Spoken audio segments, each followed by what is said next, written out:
ঝিনাইদহে ব্যবসায়ী মুরাদ হত্যা মামলার অন্যতম আসামি আলম মণ্ডলকে গ্রেফতার করেছে র্যাব-৬।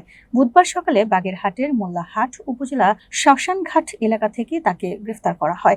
গ্রেফতারকৃত আলম মণ্ডল পবহাটি গ্রামের মৃত কাজিম মণ্ডলের ছেলে। ঝিনাইদহ র্যাব ক্যাম্পের কোম্পানি কমান্ডার মেহেদী ইমরান সিদ্দিকী জানান, ঝিনাইদহ শহরের পবহাটি মোড়ে ব্যবসায়ী মুরাদ হত্যা মামলার অন্যতম আসামি আলম মণ্ডল বাগেরহাট জেলায় অবস্থান করছে এমন তথ্যের ভিত্তিতে অভিযান চালায় র্যাবের একটি অভিযানিক দল। অভিযান চালিয়ে আলমের এক আত্মীয়ের বাসা থেকে তাকে গ্রেফতার করা হয়। বুধবার দুপুরে আলম মণ্ডলকে সদর থানায় সোপর্দ করা হয় এবং শুক্রবার রাতে ব্যবসায়ী মুরাদের সাথে আলম মণ্ডলের কথা কাটাকাটি ও হাতাহাতি হয়। এর জের ধরে শনিবার দুপুরে আলম মণ্ডলের ছেলে সৌরভ সঙ্গীদের নিয়ে মুরাদকে কুপিয়ে ও পিটিয়ে হত্যা করে। এই ঘটনায় ওই দিন রাতে নিহত স্ত্রী সাথী বেগম বাদী হয়ে সদর থানায় একটি হত্যা মামলা দায়ের করেন।